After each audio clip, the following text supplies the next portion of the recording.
it feels so right. Oh, time to do the things I like. Gonna see a princess, everything's alright. Oh, no job but I answer to. Ain't a fixture in the palace zoo. No, and since the carbonite's off me, I'm living life now that I'm free, yeah. Told me get myself together, now I got myself together.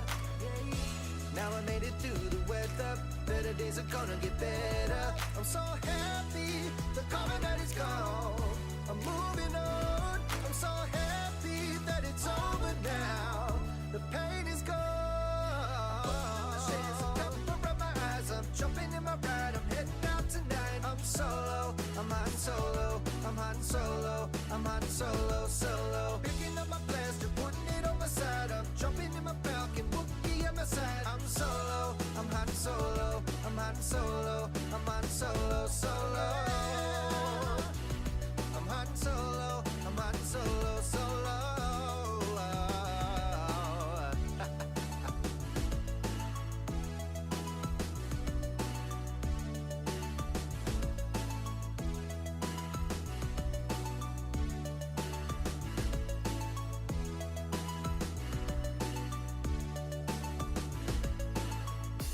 Now I'm feeling how I should join the alliance, it feels so good. Oh, stop feeling misunderstood. Back in the game, who knew I would? Oh, so fly, time I spread my wings. Loving myself makes me wanna sing. No, oh yeah, yeah, yeah, yeah, yeah. Told me get my act together, now I got my act together. Yeah, now I made it through the weather, better days are gonna get better. I'm so happy, the carbonite is gone. I'm moving on, I'm so happy that it's over now. The pain is gone.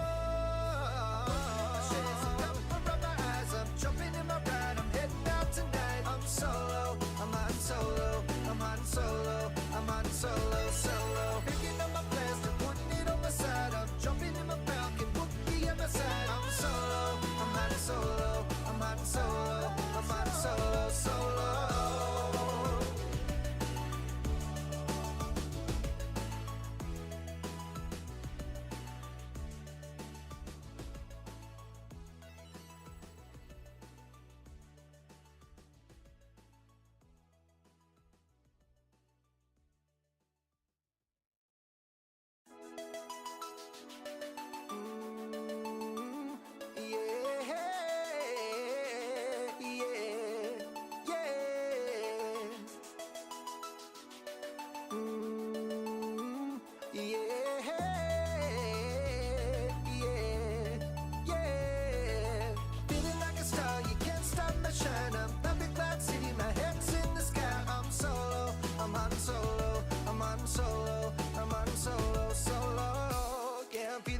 Tonight, finally feeling free and it feels so right. Oh, time to do the things I like. Gonna see a princess, everything's alright. Oh, no job but I answer to. Ain't a fixture in the palace zoo. No, and since the carbonite's off me, I'm living life now that I'm free, yeah. Told me get myself together, now I got myself together. Now I made it through the weather, better days are gonna get better. I'm so happy, the carbonite is gone. I'm moving on, I'm so happy that it's over now. The pain is gone. Shades of pepper around my eyes, I'm jumping in my ride, I'm heading out tonight. I'm solo, I'm hot and solo, I'm hot and solo, I'm hot and solo, solo. Picking up my blaster, putting it on my side, I'm jumping in my Falcon, Wookiee at my side. I'm solo, I'm hot and solo, I'm hot and solo, I'm hot and solo, solo. I'm hot and solo, I'm hot and solo, solo.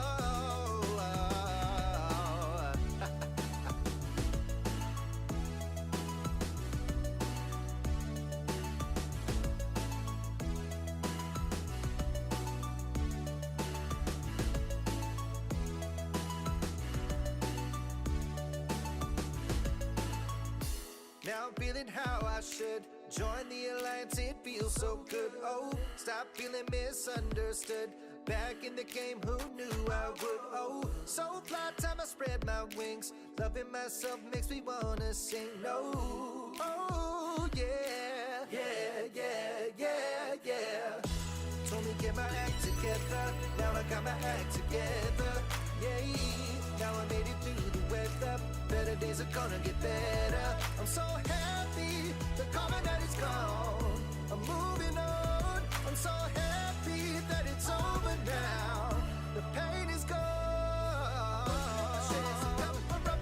I'm jumping in my ride. I'm heading out tonight. I'm solo. I'm on solo. I'm on solo. I'm on solo. Solo. Picking up my blast and putting it on my side. I'm jumping in my falcon. Bookie at my side. I'm solo. I'm on solo. I'm on solo. I'm on solo. Solo.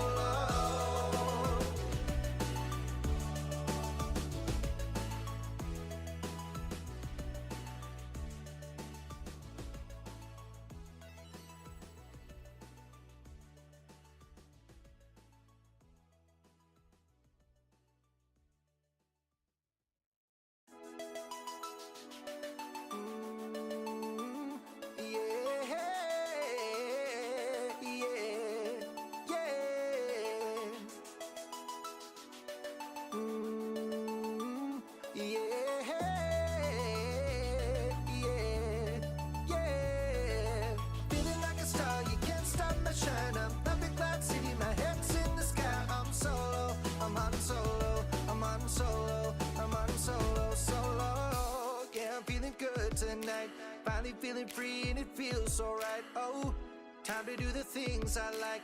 Gonna see a princess, everything's alright. Oh, no job but I answer to. Ain't a fixture in the palace zoo. No, and since the carbon night's off me, I'm living life now that I'm free.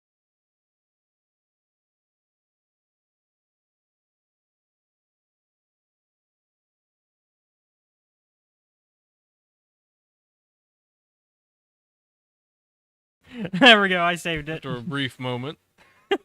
Welcome back to the Escape Reality Star Wars Talk. I'm your host, Caleb. Hello, I'm Seth. I took stars for this, man. Yeah. Had a little hiccup there, but we fixed it. Today, there's a lot to talk about, apparently. Apparently so. Because a lot of things have happened since the last week. Yeah. Like, normally not a lot to talk about. Normally we just jump right into things, but no, this week we got There's a bit. We got to talk about how Ubisoft hired Battlefront 2's creative director, Bern Dimer, Okay. to be their part of their open world Star Wars game team, because Ubisoft is working on that open world Star Wars game. Huh. All right. Yep. This is coming from Video Game Chronicles that Ubisoft Massive has enlisted the help of creative director Bern Dimer, whose credits include Crysis, Horizon Zero Dawn, Battlefield 5, and Dead Island 2. So, Shit. Okay. so pretty good list. Yeah.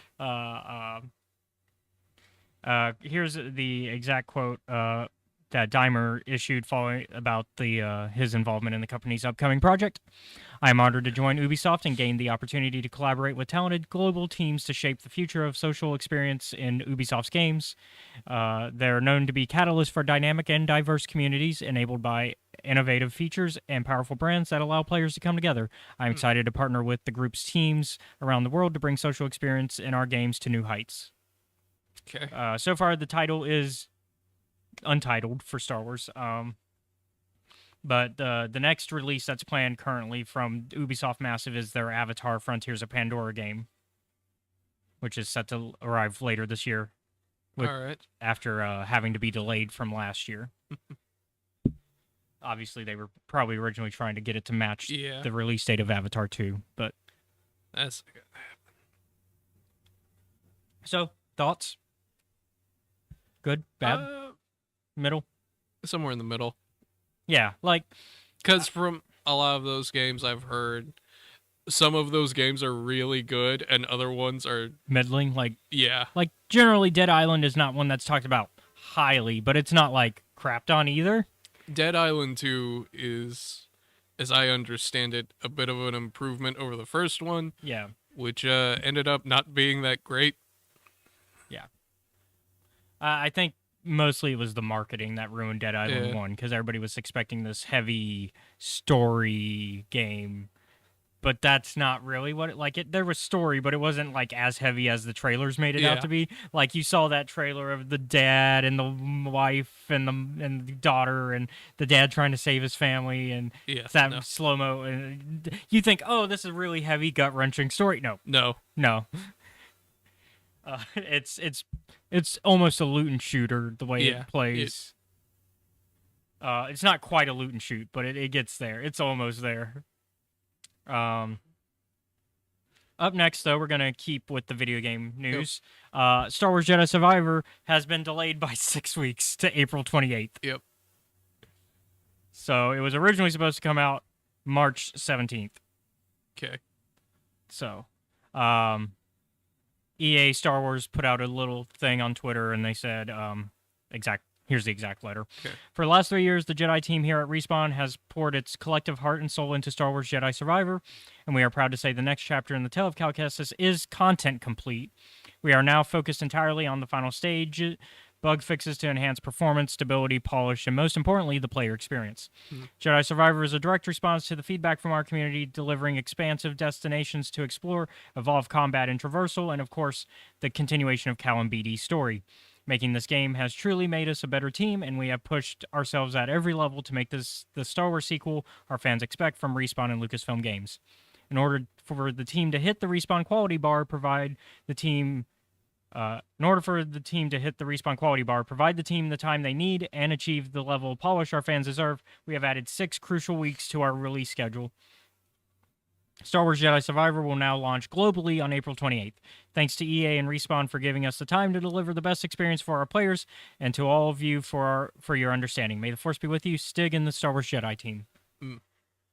I think it's a reasonable request. Yeah, I'm like, We're still you've getting waited it, 3 years. You can wait 6 more weeks. especially because it's not like they're moving it an entire year. Yeah. Like it's coming out this year. Like they said, it is content complete.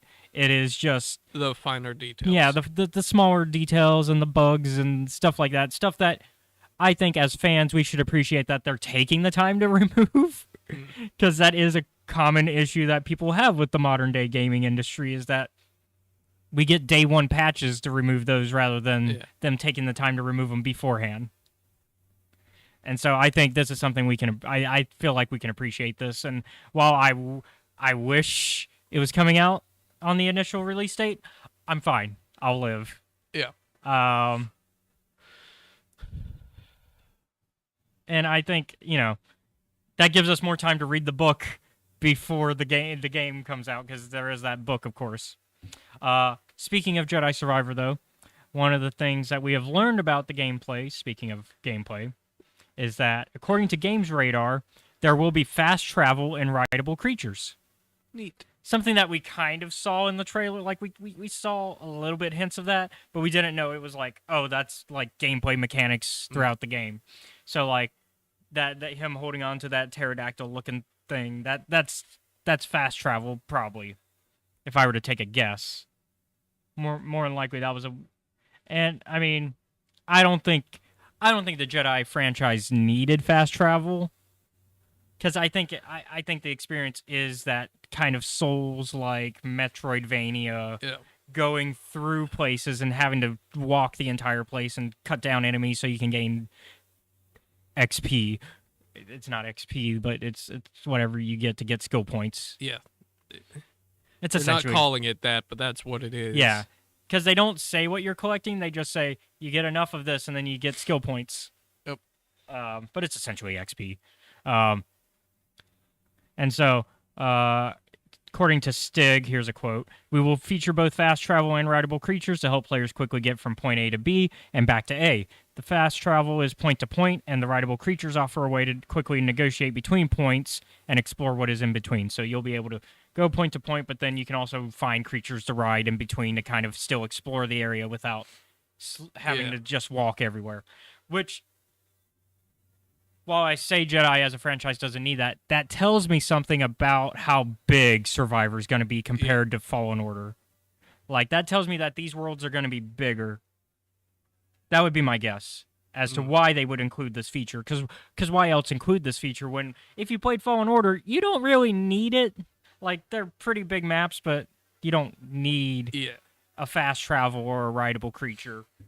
But that tells me that more than likely Survivor is bigger. Yeah, it would have to be. Like, otherwise, why include these features? And Yeah. also, it's a sequel, and of course, sequels you always want to go bigger. But of course, that could be narratively bigger or mechanically bigger. Doesn't have to be world bigger, because bigger world does not necessarily equal good thing in open world games. Because bigger worlds sometimes are empty. I mean, look at some of the biggest worlds in video games. Daggerfall has one of the biggest worlds, and it's the emptiest of worlds because it's all randomly generated. Oh boy. Like if old school Elder Scrolls here, like they randomly generated the maps almost entirely. And Oh boy.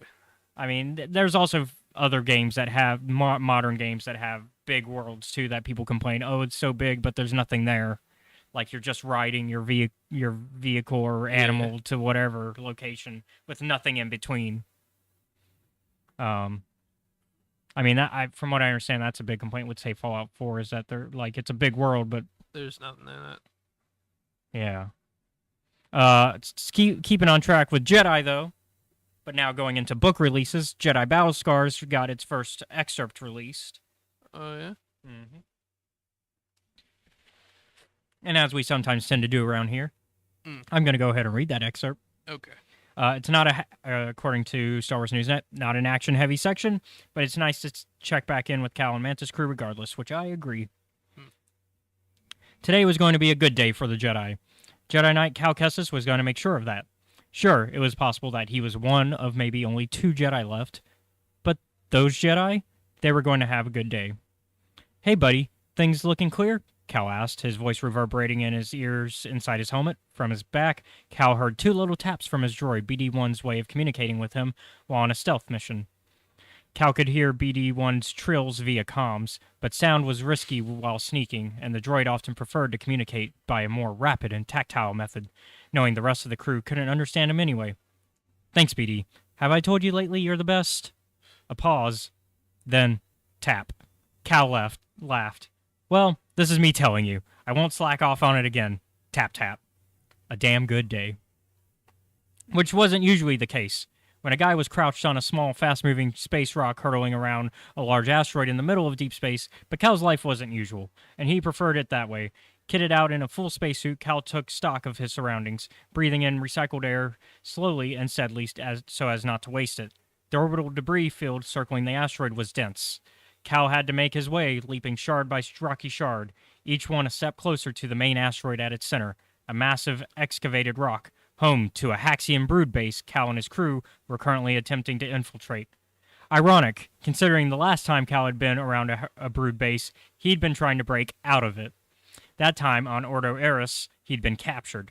This time, the better move was to get someone on the rock first in order to disable the security systems so that nothing would pick up the Stinger Mantis Cal ship entering from orbit.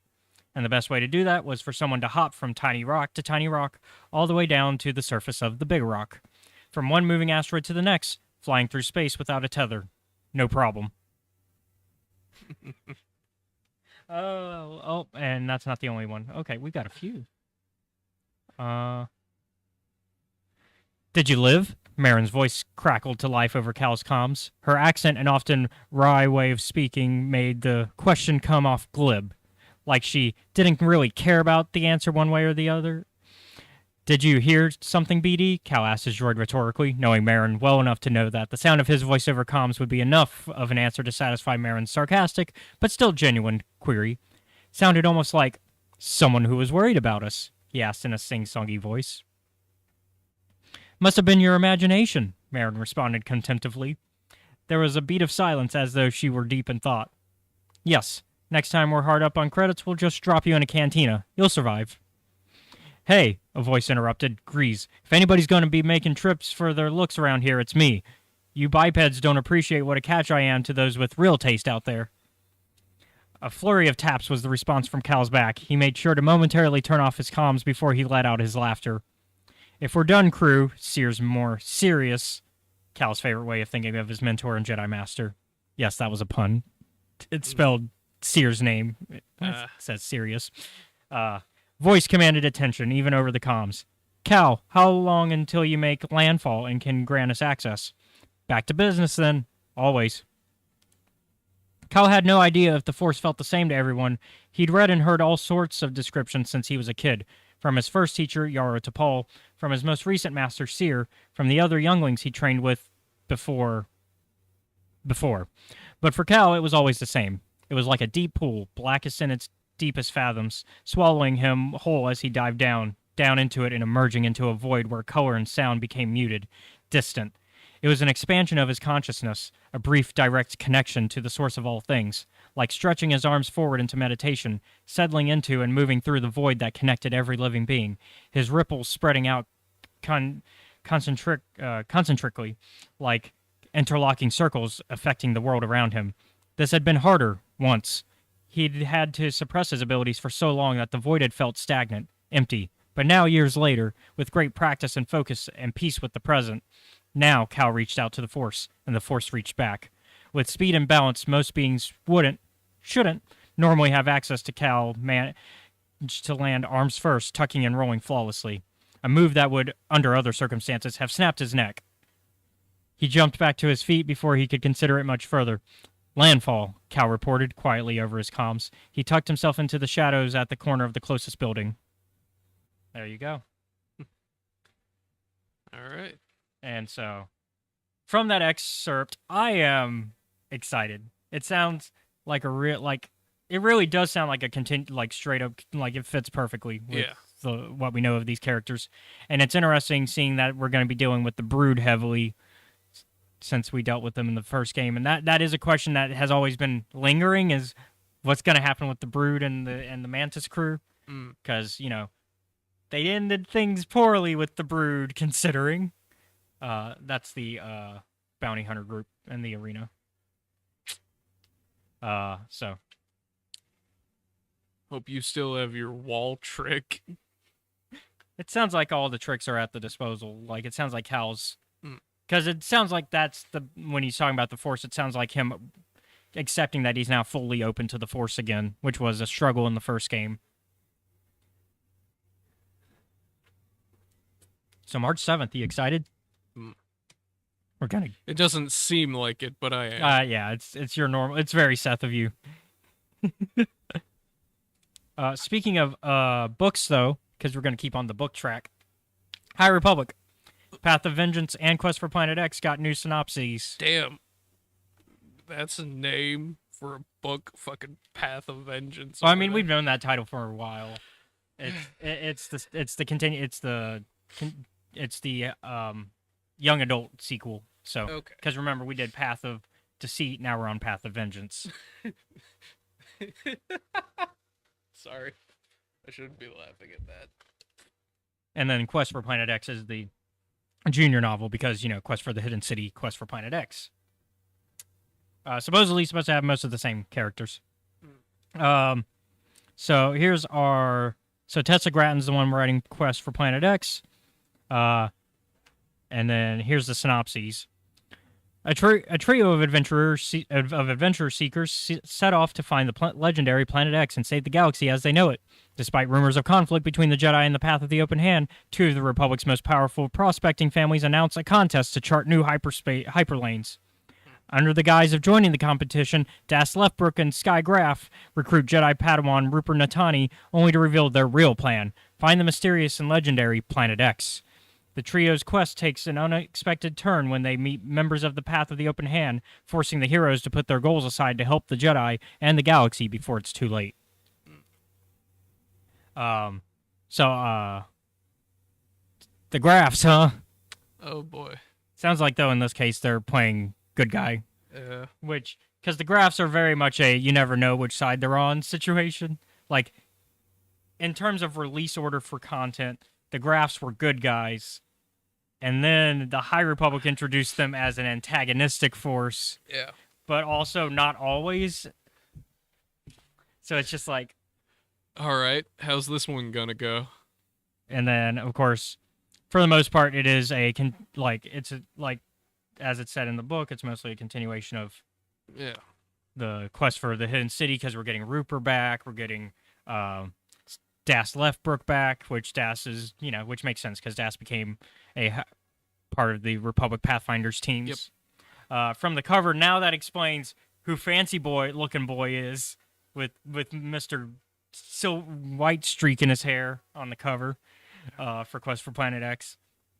Because I knew it was Rooper, and then I had no idea who the middle guy, who the other two characters were. I didn't, because I don't think we'd seen a picture of Das yet. Don't think so. But we'd seen what Rooper looked like. So my best guess is curly hair boy is Das, and then the guy who looks like royalty is our Graph. Yeah, probably. He looks kind of like if Death the Kid slicked back his hair. Oh, yeah. And didn't care about having like perfect. Fuck this symmetry nonsense. What's a kid doing with white hair? Why are you looking like a skunk boy? Anyways, let's see, and then of course so that's in April, and then in May we're getting Path of Vengeance, written by which will have Marta Rowe and Yana back, as they also venture to Planet X for a different reason, but everything's coming down to Planet X because that's where our evil creatures are from. Ah, great. The Nameless, yeah. Because remember, Das is trying to relocate Planet X because of what happened to him in Quest for the Hidden City and his dad. Because they got screwed over by Sunshine. Yep. But here's the little synopsis for Path of Vengeance. This enthralling follow-up to Path of Vengeance finds cousins Marta and Yana Rowe bound by blood but driven apart by faith. Marta and Yana belong to the Path of the Open Hand, a group led by a charismatic woman called the Mother, which believes the Force must not be used by anyone.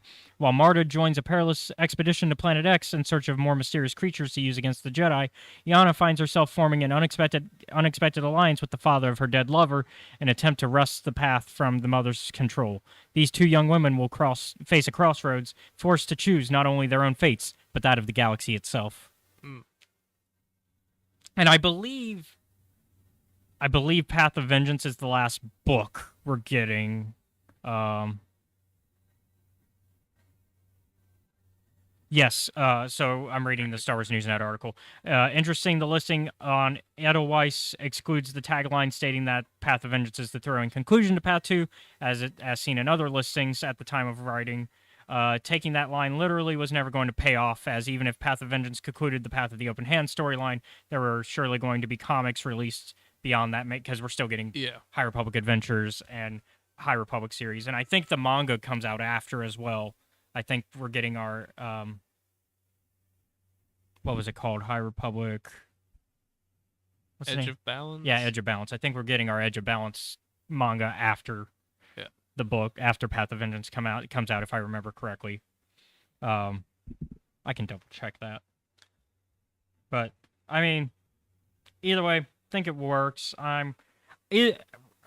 Both of these books, I mean, we liked both of their previous books, so why would we not be excited about what's happening next? I think as we were getting closer and closer to getting the mystery of Planet X and the Nameless, I think we're getting more and more excited. And I think Marta's going to appear in Quest for Planet X.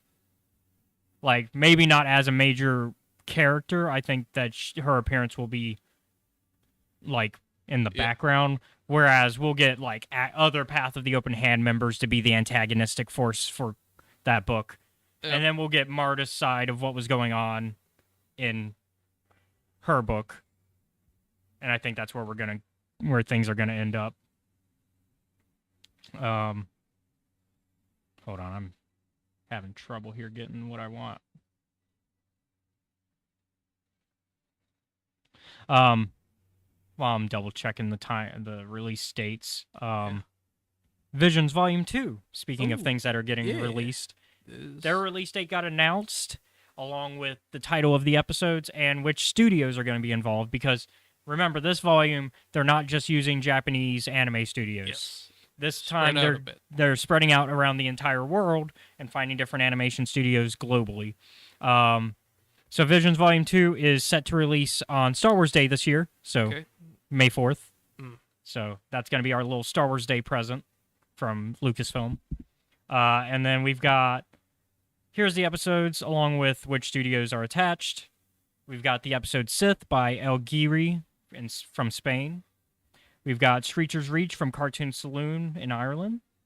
We've got In the Stars from Punk Robot from Chile. We got I Am Your Mother from Aardman from the United Kingdom. We got Journey to the Dark Head, Studio Mirror in South Korea. The Spy Dancer, Studio La Cachette from France. The Bandits of Golak, 88 Pictures from India. And we got The Pit from Dart Shatahiyo from Japan, and Lucasfilm Limited working together on that one. Okay. And Ayal's Song from Triggerfish from South Africa. So we got quite a lineup. I don't know most of these studios, if I'm going to be completely honest. I'm just being honest. Yeah. Like, I probably know their work because they do talk about which writers and directors are involved, and they talk about a little bit of what they've done. Like Rodrigo Blas from El Giri, he's worked on some Blue Sky films such as Ice Age, as well as some Pixar films such as Finding Nemo all the way to WALL-E.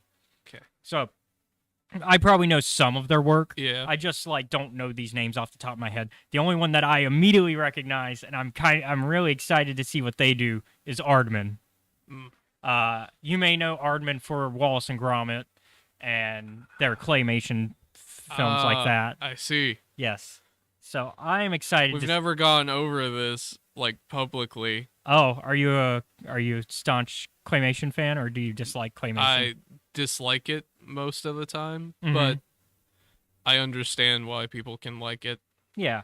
I mean, I like a lot of their works. I mean, I like Wallace and Gromit. I like the movie Curse of the Were-Rabbit. I think it's hilarious. I think they're doing a new movie too, I heard, which it's about time. Aardman's hasn't done a Wallace and Gromit thing in a while. They also are known for Chicken Run, Shaun the Sheep. One that wasn't really claymation, but was claymation styled for animation was Flushed Away. That's one of their films, but they had to agree to do 3D animation mixed with a little bit of their claymation, and so it's mostly 3D animated, but it looks like a claymation film. I think Flushed Away is actually pretty good. But I'm excited to see what they do with it. I Am Your Mother as the title of their episode tells me that very Aardman in style, that it's going to probably have a little bit of humor in it. It's very Aardman to have some good British humor. So that's what I'm expecting out of it. Any of these names popped out to you, or no? Okay, so really we're both in the same position of we're just excited that we're getting more visions, because I think that's the part that's fun to me, is what type of story will these studios how do? These things work out. Yeah, because even if I don't know these studios, which 90% of the time I don't, unless I'm told, oh, this show that they make, I'm like, oh, okay. Yeah. In Visions Volume 1, that was a lot of what happened, was somebody would be like, oh, this that they've done, and I'm like, oh, I do. Okay, that makes sense of why this animation style is this way and why I like it. But for the most part, I'm just here for the ride to see what we get out of it, because the good thing about Visions not being canon is that they can do whatever. Yep. And so much freedom and so much enjoyment out of that. So yeah, our Star Wars. Ooh, wrong pipe. Are you okay? I got too excited. I'm so excited I'll kill myself. No, I need to live. I need to make it to Star Wars Day. Don't do it. There's so much left. I need to at least make it to Star Wars Day. Yep. Actually, I need to make it past that, because I need to... Nope, Star Wars Day, because I've already played Jedi Survivor, so we're good. That's everything for the news. Yeah, that's everything for the news. Oh, boy. Like I said, there was a lot this week. Oh, yeah. But all of it is really exciting. All of it is new stuff coming out, which is the best thing we could hope for as Star Wars fans, is more stuff coming out. Yep. Excuse me. Speaking of stuff, though, it's time we got into the Vader comic. Yes. And we talked about the Shadow. Shadow. Shadow. The shadow that shadowed the shadow. Mm-hmm. Shadow is no longer a word. Yep. Um, Much shadow there is today. yeah. So this is covering issues 23 through 27, Mm-hmm. I believe. I believe that's right. Yeah. So spoiler warnings for the Darth Vader 2020 run for issues 23 through 27. Yep. I'm just gonna say right now, if you are a comic book fan and you are not reading the Vader comics, and just any of the Star Wars, like if you are not reading the Star Wars comics, you are missing out on some really good comics. So last time we left off with Vader, Yeah. Sabe had revealed that she knew who Vader was, and I know your government name, Anakin Skywalker. And Like, basically, no, you fucking don't. and at this point had also revealed that she has been.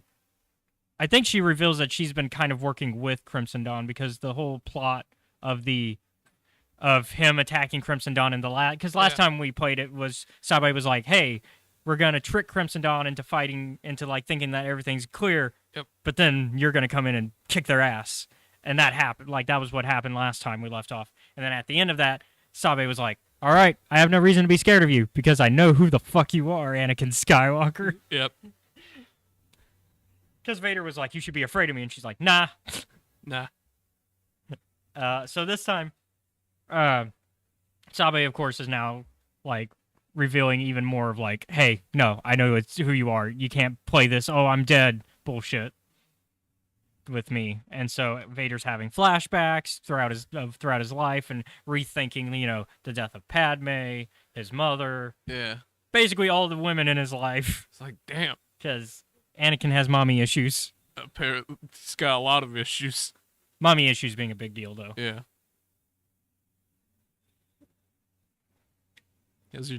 Don't stop on my account. I was about to make a really fucked up joke. I'm not going to anymore. Oh. Were you going to say he has like an Oedipus complex or something? No, it's worse. Oh.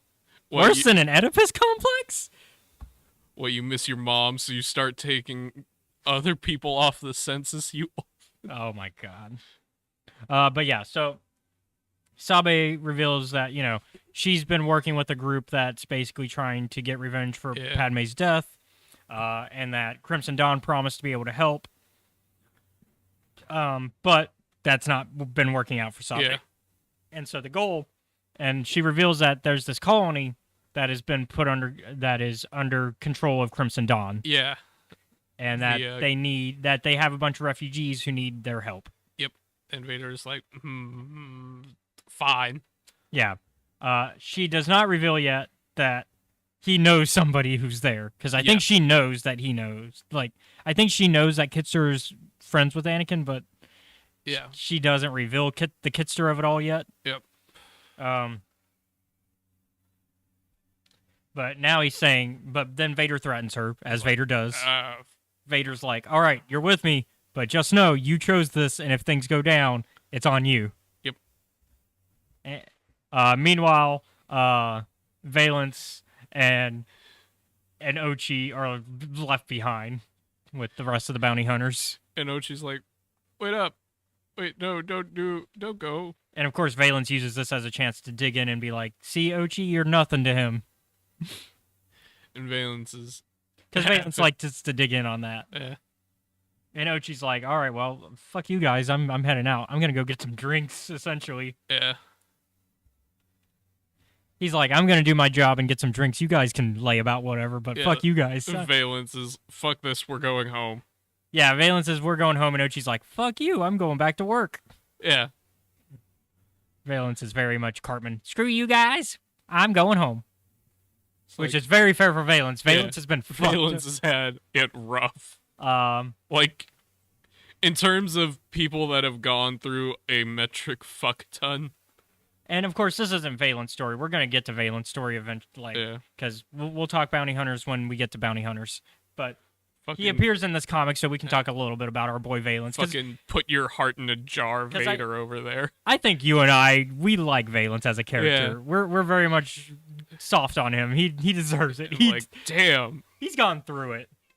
Every time something even minimally good happens to Valence, like the world just decides, and now it's going to all crash for you again. Yeah, he runs back into his ex, who almost like is willing to get back with him, except she's married. Yep. He then leaves the kid he's supposed to watch with her, who now resents him for doing that.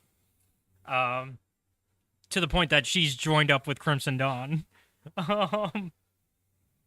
Valence then also is dealing with Vader's bullshit of blackmailing. Well, it's not even blackmail. It's just straight up, not even extortion. It's, I'm going to kill you if you don't do what I say. Yeah. Like, it's not blackmail or extortion. It's just straight up, I'm going to kill you. Yeah. In fact, I already took your heart out. You're just a robot at this point. Yep. Which is The most fucked up things that Vader has done that scares me. Yeah.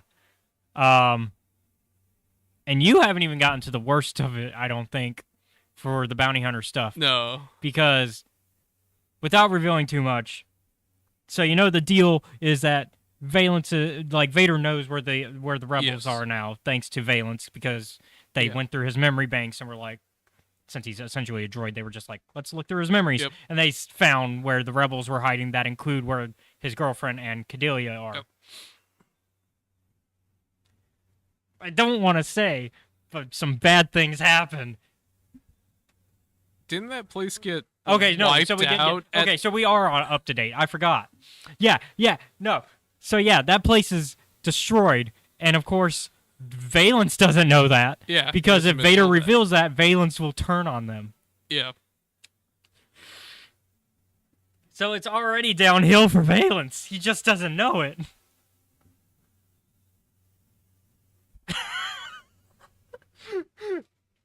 My guy. God damn. Let Valence retire. Like, let Valence be with his boyfriend Han. Just let me fucking go already. Because let's be honest, Valence and Han are boyfriends. Mm. Especially with how hard Valence was trying to get Han free during War of the Bounty Hunters. He was like, my boyfriend saved me back when we were both TIE fighter pilots. And now he's a bounty, and I'm a bounty hunter, so I guess I need to save him, and that will make us even. Mm. Yeah. And then we can go our separate ways and never fucking talk about this again. Except not really, because he's my boyfriend. No. Oh, God. But yeah, so, anyways. Sabe and Vader go to the planet where Kitster is the leader of this resistance group, essentially, that's working against the governor of the planet, because the Imperial governor is the one that's acting for Crimson Dawn. And they're a bit corrupt.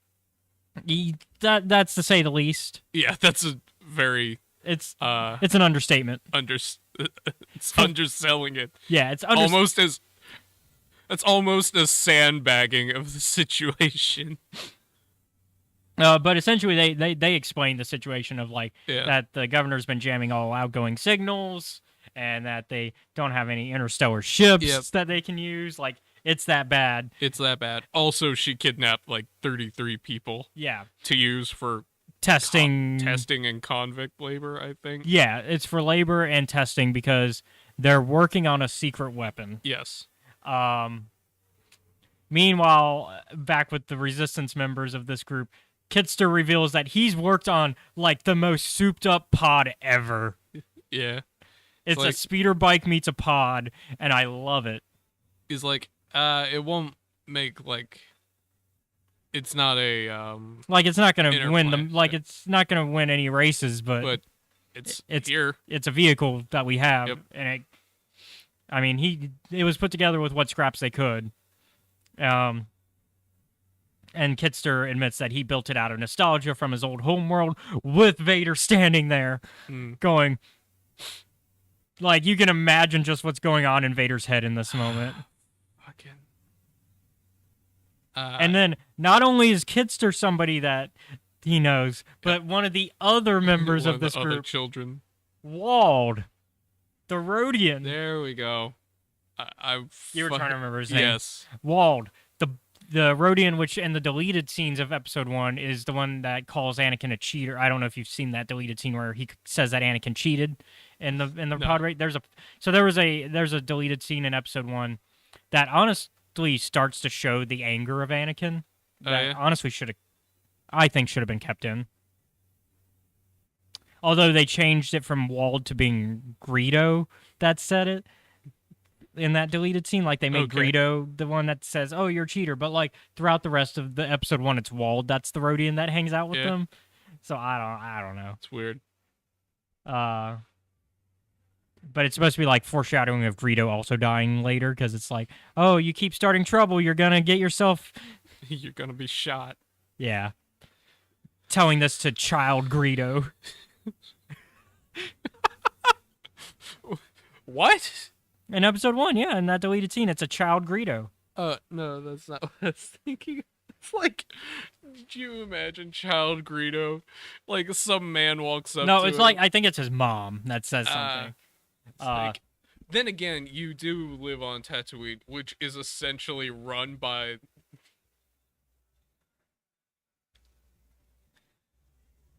I'm finding the deleted scene now. the Hutt cartel. And it's like, hey man, stop saying that the races are fixed, otherwise bad things will happen to you. Okay, here we go. I found it. Yeah, so it's supposed to be Greedo, but, like, it's weird because throughout the rest of the film, Greedo has not been in this film. It's been, like, it's been Wald that's been, like, the part of the main core group, because it's Wald, Kitster, I forget the girl's name, but there's a girl. Amy? I think it's Amy. I want to say Amy. Okay. But, like, Aimee. Yes. Or the something. Star Wars spelling. The Star Wars spelling, yeah. Well, it's got to be a Star Wars spelling, otherwise what's the point, right? Yeah. Here's the deleted scene. Let me pull it up for our friends watching at home.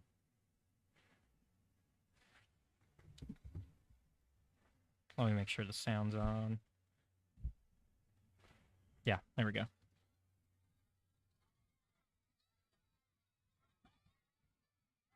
Oh, yeah.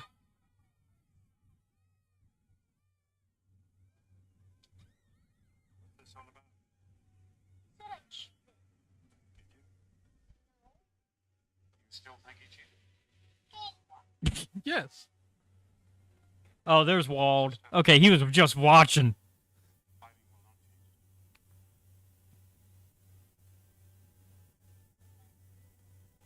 Yeah, fighting won't change his mind.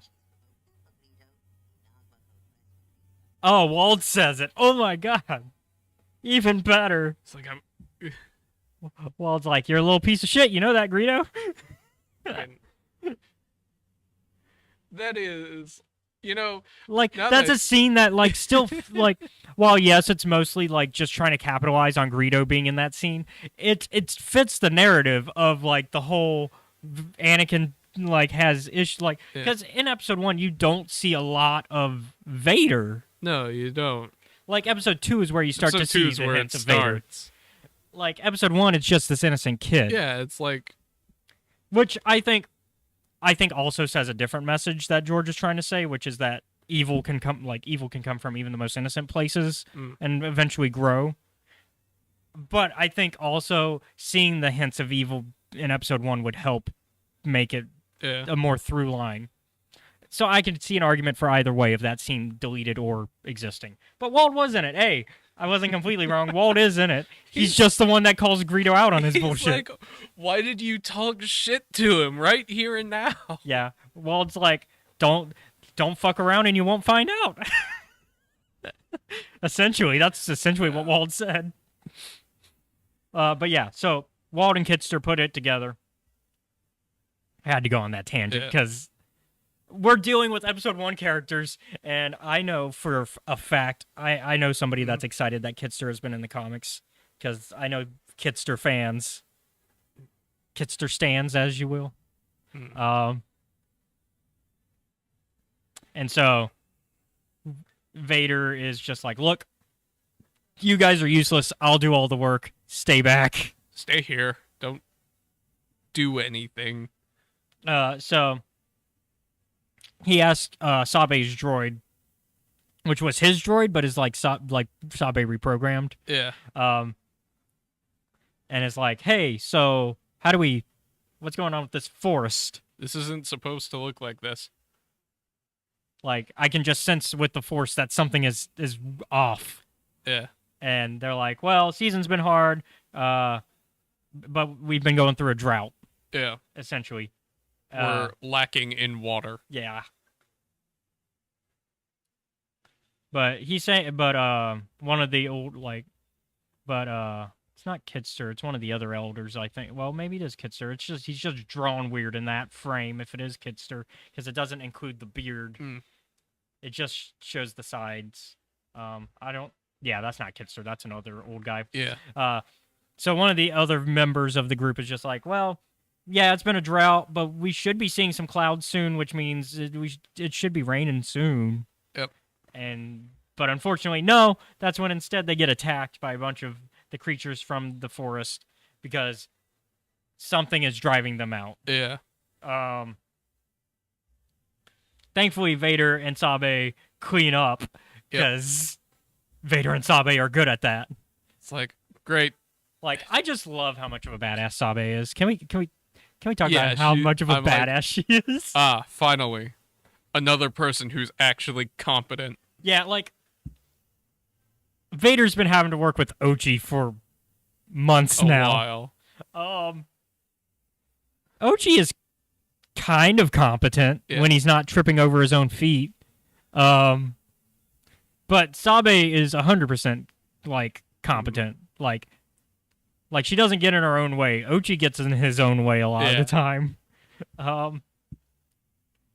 But yeah, so the droid examines the creatures and realizes that they've been dehydrated. And so, like, whatever is going on with this drought has been just fucking everything up. Yeah, everything natural is getting fucked. This whole planet is drying up. Yeah, and it's like, that's not something that should be happening on this planet. And so, that has been Vader, like, trying to decide whether or not he's going to help. Yeah. And Sabe's like, so have you seen enough to realize if you should help or not? And Vader's like, But before he can say anything, the governor flies in on their ship just in time. And basically their plan is like, okay, we're going to take her out and deal with her. And if we take her out, then problem solved. Yep. Vader's like, you don't have the ability to do that yet. Yep. He's like, I'm going to tell you guys, stay back and let me deal with this because you guys just can't. You guys are not good at this. You guys aren't ready. You don't have the numbers. You don't have this experience. You're just not ready. Yep. And so, all of the factors that you would need, you don't have. And so, Vader tells them to stand back and that he's going to investigate. Yep. Also, Sabe, go and get more armor than, like, none at all. Yeah.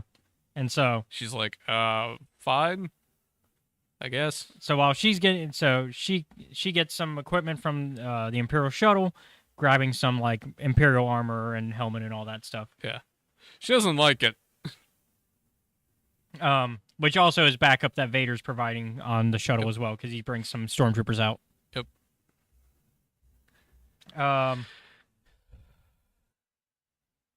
And also she's been promoted to commander. By Vader. Yep. Like, who's gonna argue with that? Yeah. And so she now has armor befitting of her station, according to one of the stormtroopers. And so instead of going head to head directly with the governor yet, Vader decides to have a talk with them first. Yep.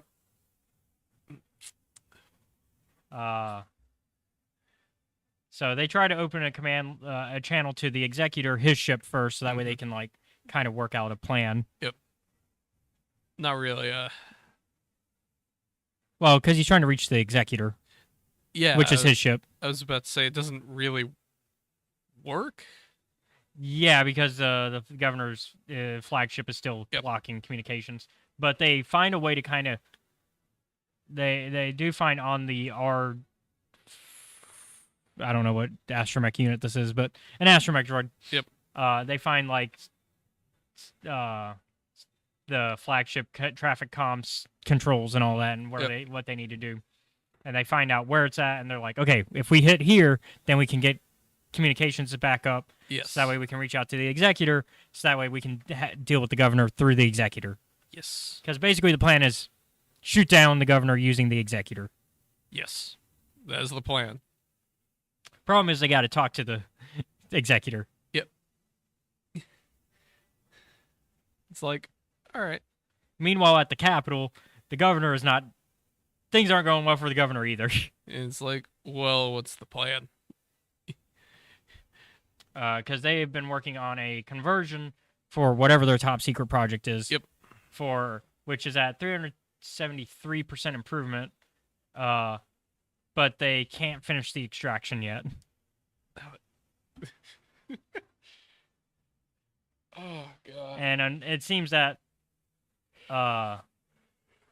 also on top of that, they're being attacked by the resistance members of this world at the same time. It's like, is it gonna finish fucking downloading before we have to leave or not? And it seems unlikely because when they look at the cameras, they see that it's Vader on their They're way. like, oh, fuck. So Governor's like, all right. As is the usual response when Vader shows up. So Governor says, okay, here's the solution. I'm going to leave, but y'all got to export this a little faster, and I'm going to get some Crimson Dawn members to come deal with them. And also, they have some B-1 battle droids that are operating for them as well, which I'm pretty sure is illegal under the Empire. Well, Crimson Dawn is a criminal syndicate. No, I don't think they but I'm pretty sure, I believe that B-1 battle droids being active is, which is, governor for the Empire. That's why I'm thinking about it. Well, but yeah, considering they made a death machine, I don't think that's their primary concern. The Empire doesn't mind making death machines. They do it all the time. They made 3. Yeah, but not like this. You're right. They want ones that destroy entire planets. Yeah. This one seems a lot more personal. Yeah, we haven't gotten to the reveal of this weapon yet. I know. But yeah, so the Resistance people are breaking into the facility where Vader is cutting down battle droids easily. Yeah, he's like, I've been doing this for a very long time. Since I was, 14. No.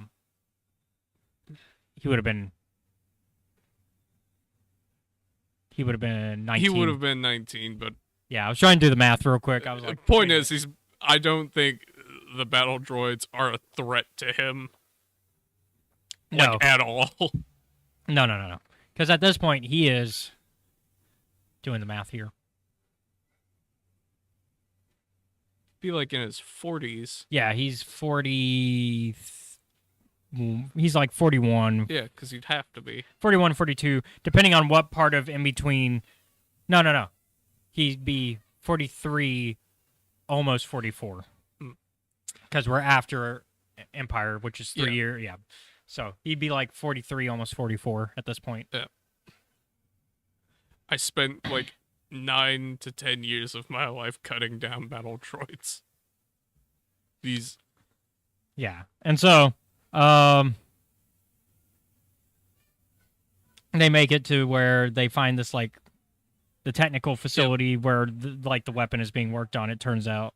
Yes. And there's some B-2 battle droids now, which provide a little bit more of an issue for the rest of the members of the Resistance. But Ochi's here to deal with it at the last second,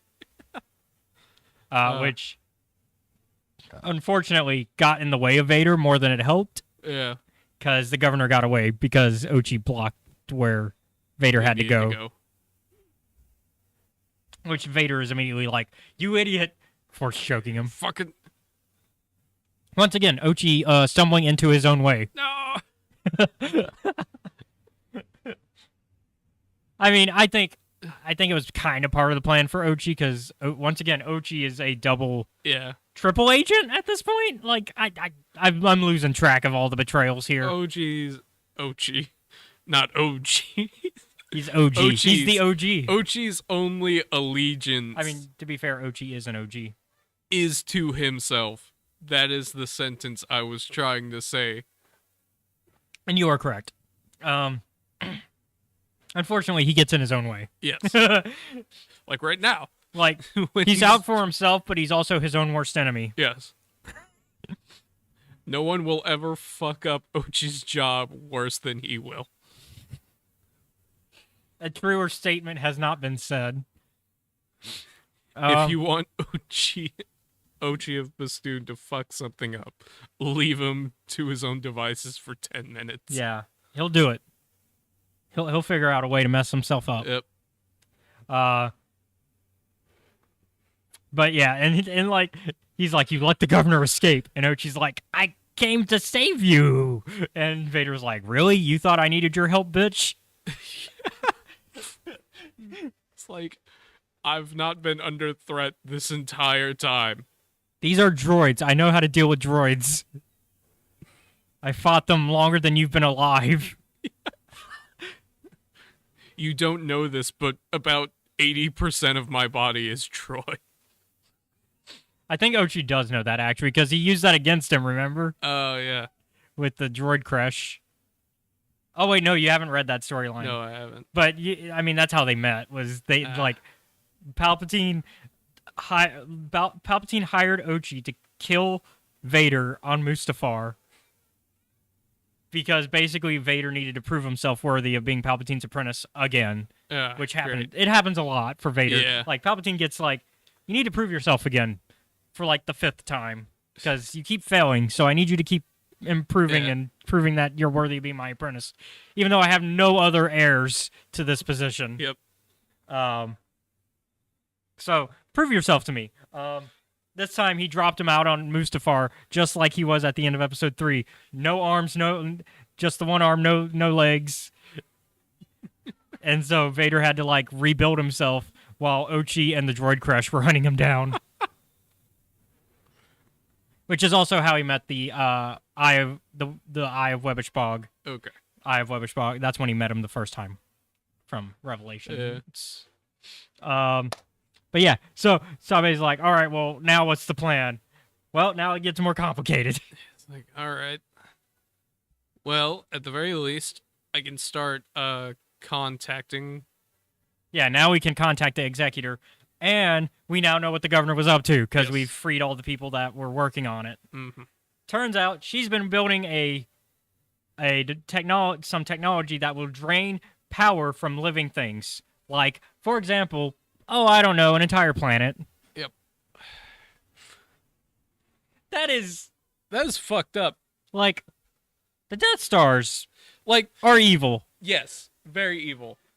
But they don't suck the life out of things I will say, to shoot another ray. although Starkiller does that. Starkiller does do that. Starkiller has to take the power of an entire sun, Yeah. which, when you do that, kills the entire solar system. Yes. Like that solar system is fucked because you've destroyed its ecosystem. It's never coming back. They will. So Starkiller Base is arguably worse. Like, as Yes. we're talking about the evil of weapons and canon, Yeah. I'd say Death Star 1 and Death Star 2 are about equal level of evil. Yeah. Starkiller Base is more evil than that because it requires the power of an entire sun, which, once again, not only fucks up the planets that... Well, actually, it fucks up 2 solar systems. Yeah. Because not only are they using a sun to charge it, they're then using the charge that they got to kill an entire solar system. Because unlike the Death Star, which can only do one planet at a time, they can take out an entire solar system in one go. So you're essentially potentially destroying 2 solar systems, depending on if you're using the sun of the system you're already going to destroy. Think they got the idea from this? I mean, they were so potentially, because so I would put this on a lower level than Starkiller Base. Like, it just destroys a planet, but it's like in an evil that's over the Death Stars because you're taking the resources of it. But also, at least they're using the resources, Whereas Death Star 1 and 2, they just destroy all these resources never to be used again. Yep. Evil is evil. No, that's but, not like, what I was saying. Yeah. I was asking you if. Yeah, this no, I'm device going to get was- there. Yeah. So, potentially, because that's just the same thing as what this device does, taken to Except- its logical extreme. Yeah. Like, eventually it would make sense of what are you using this power for? Yeah. Why would you, like, what are you building? What are you charging, essentially? So that would theoretically become the I assume in this case it's the droid army that's being charged, like, because they're draining all these resources so she can just have a bunch of B1s and B2s. Because throughout this run, that is what she's using as this army against them, along with the Crimson Dawn forces. In terms of did Starkiller Base get its idea from this project? Yes and no. Because we also have to remember that during Jedi Fallen Order, they're already building They're Starkiller already Base. building it. Yeah. Which means they already have to have the idea of how it would work. But they just They don't have the the resources to do it. to do it then. I mean, they're obviously already carving it out, which means they think that it's possible. They just don't have it built yet. Then that would make this the equivalent of not a prototype, a proof of concept. Yeah, this is a proof of concept, along with probably they already know that this will work, so they were just like, hey, test it out here, and then once we get Yeah. Ilum converted to Starkiller Base, we can add it to the Yep. to Starkiller Base, because we're still digging out Starkiller Base. It's still being built. Yep. Like, because we're turning an entire planet into a military base. We're turning this. I will turn this planet into a gun. Essentially. That has been their plan 4 times in a row. Well, at least with Death Star 1 and 2, it's more of I will turn these... They're at least building from scratch Yeah. these places. I would say Starkiller Base is probably the most evil of their weapons because of everything involved with making it as well as what it does. Like, they had to destroy an entire planet to build it. Mm-hmm. And then on top of that, what it does. Kind of needed to destroy a sun so you can blow up another solar system. Yeah. Which potentially the sun comes from the same solar system, because at least it does. Yeah. And at least it is. They are using the same solar system in the final battle in Force Awakens, because they're using the sun from Dakar's where Dakar's system is. Because remember, they're gonna blow up Dakar, very similar to how in A New Hope the plan was to blow up Yavin 4, which, of course, Yavin was that's when they blew up the first Death Star and said nope. So same thing happened, except when Starkiller Base blew up, there was enough energy left to create a new sun, which is why Dakar's not fucked. But, So, yeah. returning to the present. Yeah, so Vader is, of course, immediately getting flashbacks Like, to the Death Star. ah, man. The Remember Empire that and their time secret I- weapons. Ah, that's right. That time I murdered my daughter's family in front of her. To be fair, he doesn't know she's his doesn't daughter know. yet, even now. But he's like, that's kind of fucked up. Oh well.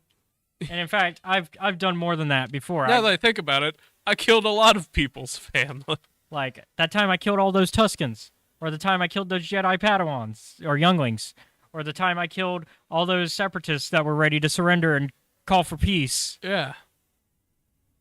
Damn. Okay. And that time that I might have been behind the death of my wife. Yeah. Except, of course, at this point he knows he's not. He knows that she just died Yeah. after childbirth. He doesn't know, like, why she died. Like, the medical record would be she died of sadness. Because remember, that's the medical diagnosis in Revenge of the Sith. Fucking died of heartbreak. What is she? Like a pet? Like, I've heard of pets doing that, but not people. What the fuck? Like, that's what the droid tells him. What it actually writes down is birth complications. Yeah, like, that could have been the answer. Yeah. Like, that is so much. That makes more sense. Say there were birth complications. And you know what? It would make even more sense if It is technically Anakin's fault because, I don't know, choking a pregnant woman probably doesn't seem like a good idea. Gee, I wonder how they fucking died. Yeah, choking a pregnant woman who is, like, on the verge of having the babies. Like, Yeah. because, like, after the fight between Obi-Wan and Anakin, Obi-Wan's like, oh, shit, she's about to have these babies. We gotta go. Yeah. Like... Oh, God.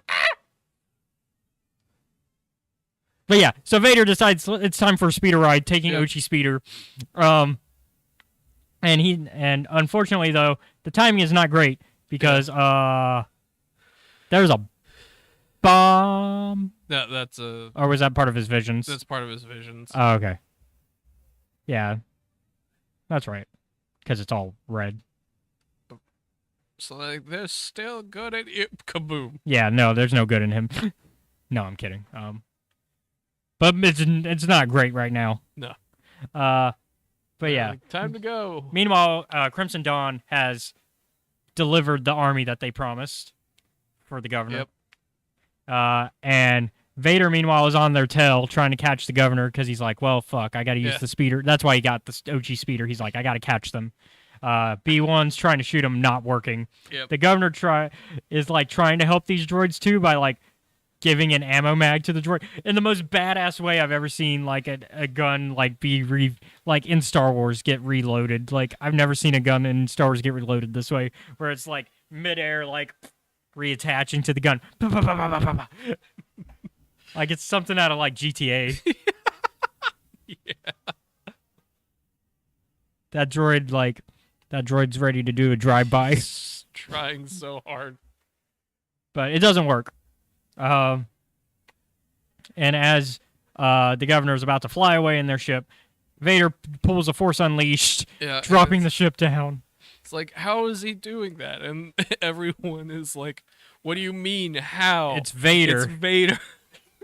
It's the scariest fucking guy the Empire has. Next to the Emperor. Next to the Emperor. What do you mean, how's he doing this? He does shit like this all the time.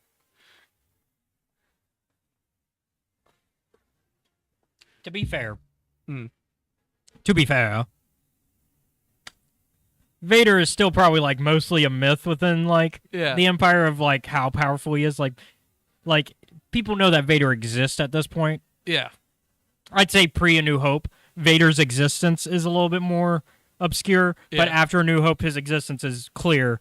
It's a matter of how scary is Vader, and I think it's very much a myths have like overblown how scary he is. Yeah. And then like some people like the governor are like, oh, that's just his reputation. He can't be that scary. And then it turns out he is at least almost on par with the stories, but like just under. They're just barely overblown. Yeah. And so I think that's where we're at. And so like that's why the governor's like, what the fuck is going on? And it's like, have you not heard these stories? And the governor's like, yeah, I've heard these stories, but I thought they were just a rumor. I didn't think I didn't think anyone would actually do this. Or could actually do this. I mean, yeah. Because also the governor looks young. Yeah. And so I assume she has not lived long enough to even know, to know that the Force was really a thing. Because that's the other thing we have to take into account is under the Empire, the Force doesn't really exist. They cover that shit up as much as they can. Yeah. Like, it's why, like, even the Knights of Ren who are using the dark side are considered an illegal faction. Yeah. And why the Empire's like, no. Don't do it. And why the Knights of Ren have tried to stay low-key about it. Like, Ren is like, oh, we can be active. We just can't be, like, doing stupid shit. Yeah, we cannot do stuff that will put us on the Empire's radar. And unfortunately, working for Crimson Dawn did that. Has put us on the radar. And so now Ren's like, fuck, we got to back up. Yeah, we got the thing. We did the job. Now we need to get the fuck out of the way. And it's also why I think Palpatine won't target them is because he knows, like, oh, they're backing off. They're not a threat to us. Like, they know they're not a threat to us. He's like, they're not going to pursue anything too wild. And like, whereas, like, Kira is definitely pursuing these things. Yeah, and while Kira And so is the Ascendant. and Kira is only a danger in that she's unpredictable. Yeah. Not because she doesn't have force whatsoever. Yeah. Like, she's not a force user. But she does have the training from a force user in combat. Yes. And She has the training, the people, and the money yes, and that makes to be a threat. yes, and so that's why Palpatine is like, okay, you are a threat because I don't know what you can do, and I don't know what you're up to. Yep. I just know that whatever it is, it's going against me, and it's dangerous. Yes. Whereas the Ascendant represents a different threat from a technological side. Yeah. Meanwhile, Ochi and Sabe are having like a power dynamic struggle going on of like who's in charge. Yeah. But obviously, Sabe makes it very clear she's in charge because she's a commander now, and she has all the backing of these stormtroopers. It's like, I got promoted by Lord Vader himself, and these guys were here to see it. And Ochi is like, fuck, I'm just an assassin. It's like, I am one guy. Like, I'm just an assassin, the Sith assassin. While I am technically high on the hierarchy, I'm not officially high. Yeah. Like, it's not an official level. It's a very unofficial level that, like, is low. Once again, it's that whole thing of people don't know this role exists. Yeah. So they're not going to know if they should obey it or not. Yeah. And Vader doesn't help either because Vader always is like kicking Ochi like into like a lower position. He's always like, Ochi, remember, you're lower than everybody else. So Vader publicly doing that makes it even harder for Ochi. Because Ochi is really just realistically, he's a level under Vader. Yes. Like he's just like right under Vader. Because the Inquisitors don't really exist anymore. Inquisitors are gone. So like he's where the Inquisitors were on level, on the hierarchy, which would technically be over a Stormtrooper and possibly over a Commander. Possibly, because... But no one's there now. But now there's nobody to confirm it, and the one guy who could be helping, prove that is the one that, he's doing the opposite, in fact. Because Vader's just like, nah. Ochi's like, I could kill you guys in like 6 seconds, but I don't really have a reason to. It doesn't help my case, so why would I do that? Meanwhile, so I guess I'll just hang out here. Yeah, but since Vader was able to force unleash that ship down, he gets into the ship and goes with the governor to her own Star Destroyer to go deal with any other traitors. Yep. And yeah, they quickly open the communication lines for him. The fucking funniest thing about this whole thing, right? Yeah. Is Vader telling people, just put your guns on the ground and stand off to the side if you want to live. Yep, and everybody's just like, yep, fuck it, we're not dealing with this. And it's even better because, like, I think this is a case of only the governor knew that she was working for Crimson Dawn.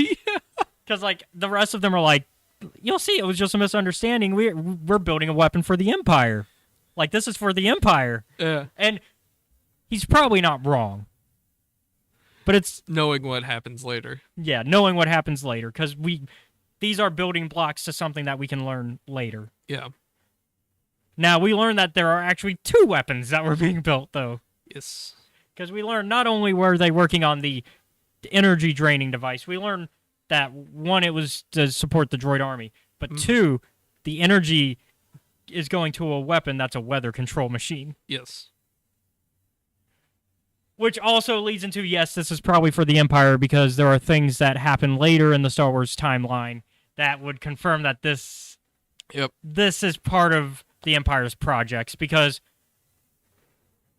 have you played the Battlefront 2 campaign? I remember that there is a big fuck you at the end of one of them. But there's that weather. There's like a weather thing.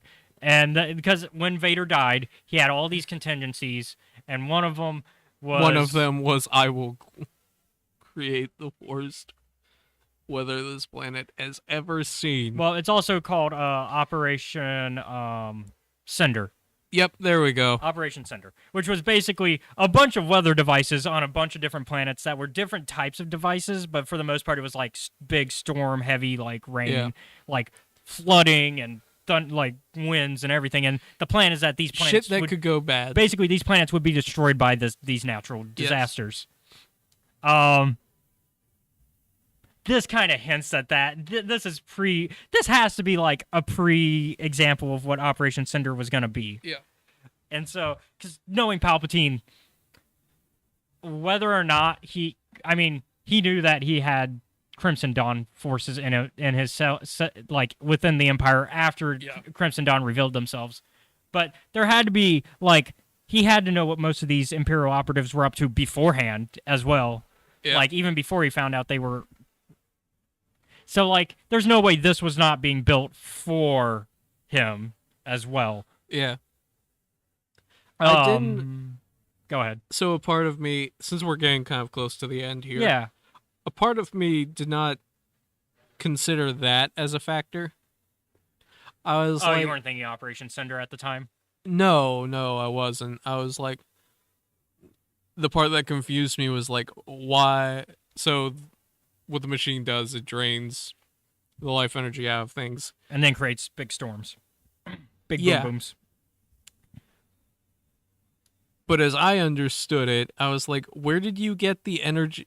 I assumed that the energy from the machine was being used for the big fuck-off gun on the armor she's got later. I think it's for a lot of things. Like, I think because we, from what we can understand, a lot of this planet's resources have been drained by this point. Because they're dealing with droughts, so there's no rain or anything that's getting brought to them. And then on top of that, like, all of the trees are dried up. Yeah. Like, they show how dried up these trees are. Like, they are brown. So, like, I think a lot of it is going to different projects. I think, like I said, I think they never confirmed that it's going to the droids, but there's no way that they have to have a lot of energy for the amount of droid army that she's got. And then on top of that, like you said, the armor that she has later on where they revealed the... But yeah, so Sabe and Ochi, along with Kitster, are trying to stop the big weapon. Yeah. But they get caught up in a tornado, which Vader manages to, and Ochi manage to escape because Vader crashes the ship, the landing shuttle. Yep. And Ochi manages to escape, but Sabe and Kitster are still in it. So Vader's like, fuck, I gotta save them and also stop this machine. So he decides to ride the big pod speeder. Yep.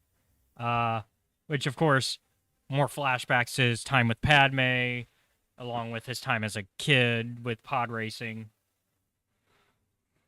And, of course, Walt's like, can you even drive this thing? And he's like, I know how to drive this thing. And he proves it. And, of course, we get the "It's working" from episode 1. Which I like the "It's working." I think it's a really good moment in episode 1. And I think it works for this moment as well. Yeah. And so Vader goes off to go save the people that he cares about, but he'll never admit he cares about. I think he cares about Sabe less. I do think he cares about Kitster because it's a childhood friend.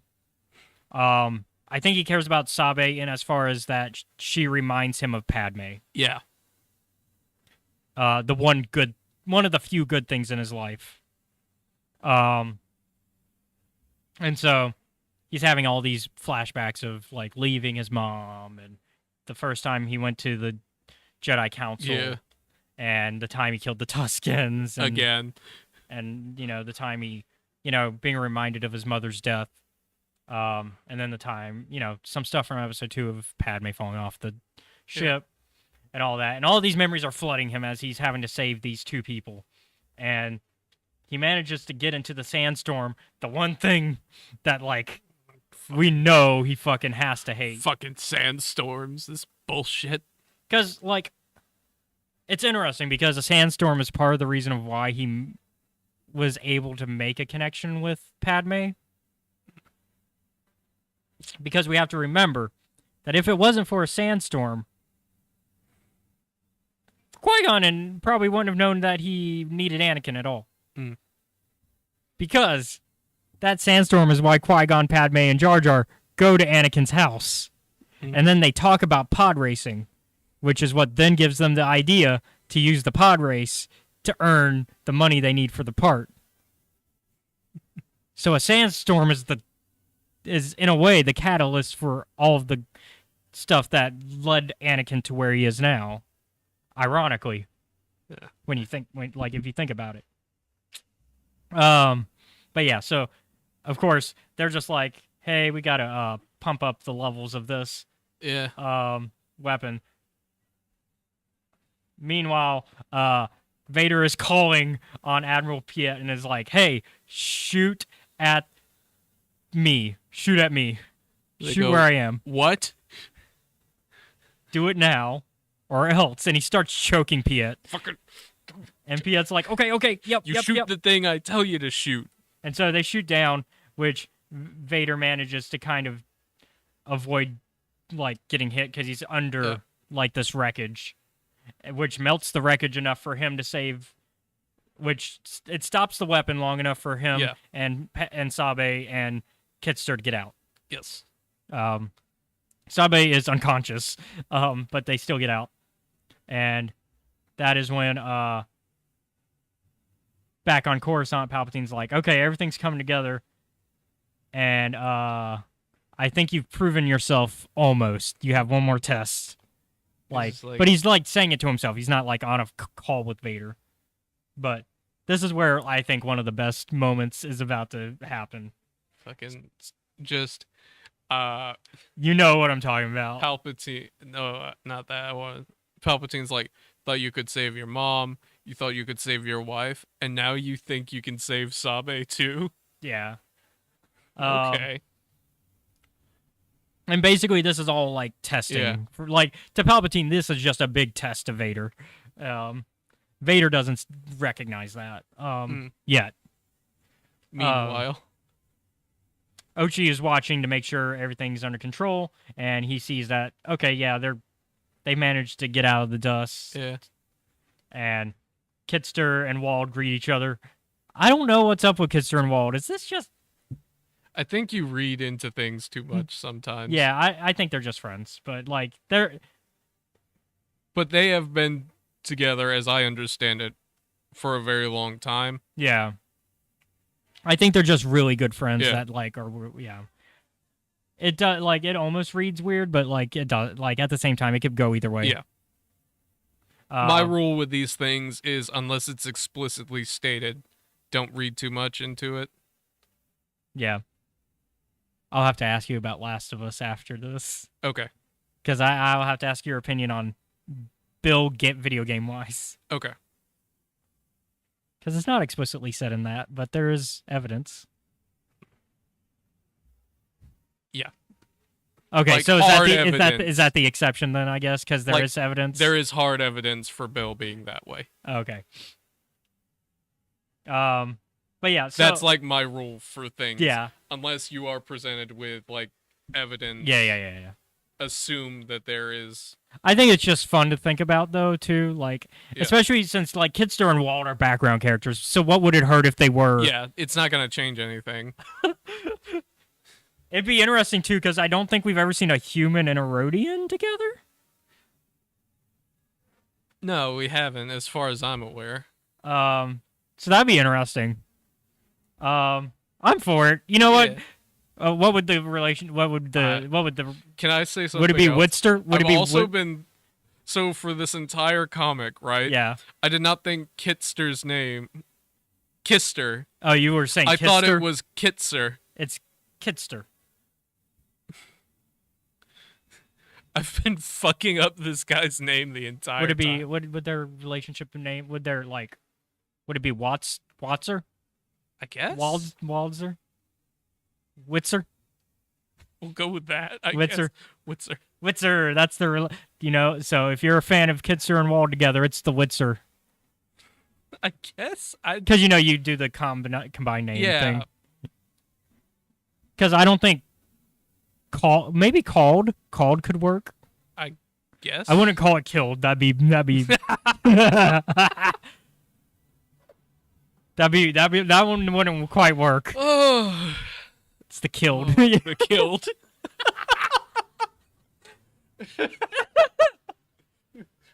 At the end, like at the end of this comic, Vader's just like, "Oh, that's right, that no attachments thing." Well, no, it's fine to have attachments in the dark side, though. That's the whole point. But yeah, so now the new plan now has to be to destroy the actual weapon, which unfortunately, for Vader, Yeah. it's got shielding. Yeah, and like up top, they're like, "We fucking shot this thing twice. It's not working, but we're gonna up the charge for the next one." So, of course, Vader's like, all right, well, let me go in and deal with it, because there's always a weakness. So he takes the astromech droid with him to basically go underneath it. Yeah. Like, they literally just walk underneath it, and the governor's like, what the fuck does he think he's doing? It's like, He knows this thing is armored, right? you know, and they're like, "Yeah." Their essential plan. They're like, he's either going to die from his being dehydrated, or he'll die because Well, yeah, because there's, like, no water in where they're at. Yeah. Yeah. or he'll die because we're just gonna run him over. Yeah, so they plan to basically just run him over and crush him, essentially. But that's kind of going into Vader's plan, because he decides, Like, no, I'm gonna put my lightsaber inside the droid, and then it's gonna shoot my lightsaber straight up. Yep. Because it can stop blaster fire, but it can't stop a direct melee attack. it's not Well, like blaster fire. Well, yeah. yeah, it's laser proof, like at least from a ship, like Yes. cannon, like cannons. Like it can stop cannons, but it can't stop something as simple as a lightsaber. It's more to do with where the shield is. Yeah, than and what it where the is. shielding is, and also like just like the type. Yeah. So while they're staring at Vader, the droid is going under and going. Yep. And he's like, good. Now is the time. So yeah. So So here's the thing. he that, pulls a we're inside the monster. Now we can punch our way out. Yeah. This is one of the things that I have added to the list of scary shit I've seen Vader do. Okay. All right, so you're one of these guys, right? You think you've got Vader in the bag, and then the fucking floor gets cut in half from between you. But yeah, he basically pulls He that. just yanks it back to Yeah, him. that's what I'm saying. He pulls that trope of I'm inside the monster. Now I can cut my way out. That's essentially what he I know. pulls. Because he puts the lightsaber through, and then he's like, all right, now the lightsaber can just cut its way out. Yep. Oh. And the people It's just, instead of getting eaten by the monster, he's still forced his way in. the people inside are like, once again, the governor is like, how the fuck is he doing this? Once again, it's because he's Vader. It's like, great. So this manages to destroy the weapon, and Sabe with her stormtroopers lead the charge, and the governor's like, fuck, I guess it's time for me to pull out the Okay. secret weapon, Time for Plan C. which is, Because Plan A and Plan B didn't work. so it's this super heavy mech armor Yep. with a heavy, like, machine gun attached to the arm, and it reminds me,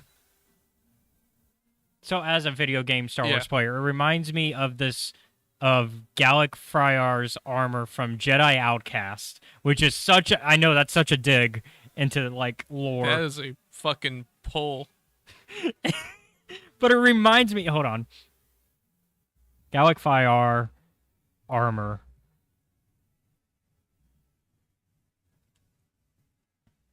Tell me these aren't, like, based off each other in some way. I wish I could get a bigger image. Hold on. Come on, Google, don't fail me. I know you can get a better image than that.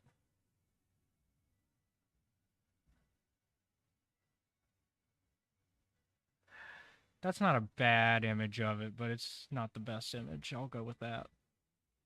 Like, it's got like the Yeah, I Yeah. can see that. it's got like shielding attached to it though as well. Yeah. Let me show the audience. Yeah, here you go. Oh, come on.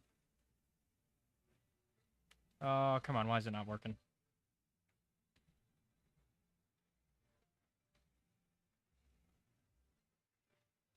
Doesn't want to work. Okay. Well. But yeah, so like there's this armor that's in a video game that's like from the early 2000s that's like fits the it's not quite the same, like it doesn't have a gun, it has more of like a lightning gun and it has actual shielding, whereas this is kind of shielded in like a like within the armor itself. But like there's an actual bubble shield on this one.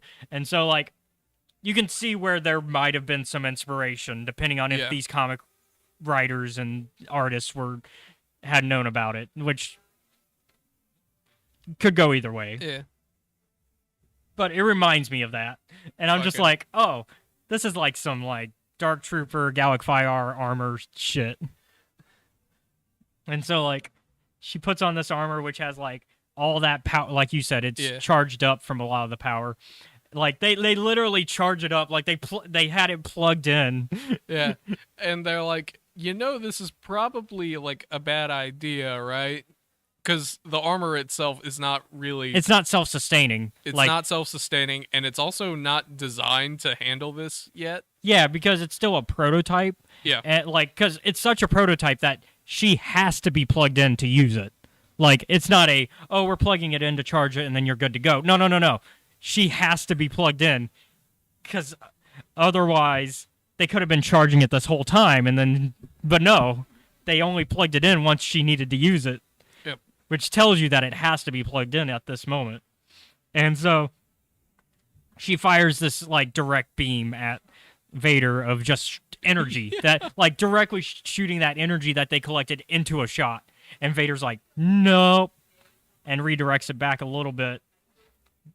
But it doesn't really do. It knocks the gun out. Yeah. But then, which is what she needed to help win the fight. Yeah. And so not working. So once again, she tries to escape.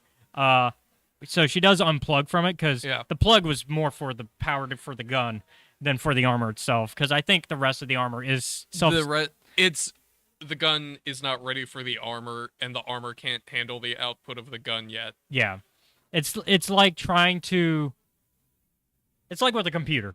You have the motherboard, and you have to have a certain type of motherboard to go with your RAM and stuff. Yeah. And you can't just stick any random one in it. It doesn't work that way. Yeah, like you can't just go, I'm going to put this kind of CPU into it. No. Because if that CPU doesn't work with that motherboard, you're overclocking it to where it won't work. Yep. And then you destroyed your motherboard. And in this case, the armor would be the motherboard and the gun would be the CPU. Yep. And so you need Vader's like talking so much shit right now. Yeah, he's just like, man, you just keep running the fuck away every time. Are you gonna run away again? But yeah, so and then she's like, I have one last trick up my sleeve. I'll fucking blow us all to hell. And he actually does get trapped under some debris, which Sabe, of course, comes in to save him. And she's like, I should leave you here to die. I should, yeah. Because, as far as I know, you're the reason Padme's dead. Yep. But I still need you. This is a case of, like, how I read the scene is, like, definitely, I should leave you here to die, but because my friend thought you could be redeemed, I will let you live. I think it's also like she knows that Vader is necessary to her plans. Yeah. Like, it's a combination. Like, because as far as she knows, he's the reason that her friend is dead. Yep. Because, my, it's interesting that she went off to find Anakin, only to then, come back dying with her babies having to babies having to be delivered, and then dead the next day. Yep. Very, very interesting how that timing works out. And then, of course, the droids are having their little fun conversation, like with them being like, "Oh, you're back, there you are," and all that. And basically, the astromech is like, "Yeah, everything was." Basically, tells the droid that it was a success. Yep.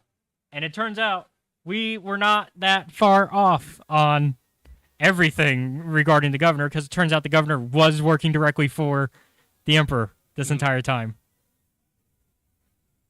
And in fact, was getting direct orders. Like, the Emperor was contacting her directly. And then, of course, that's also when Sabe and Anakin walk up, or Vader walk up, and Sabe's like, "Oh, now I know why I saved you, because now we have to deal with the Emperor." Yep.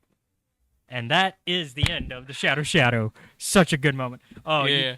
And now, next time we get to Vader, we're going to get to see the Emperor and Sabe head to head. Yep. But that's going to be a minute. So, thoughts? I actually enjoyed it. It was weird. It was kind of weird seeing Vader portrayed in kind of,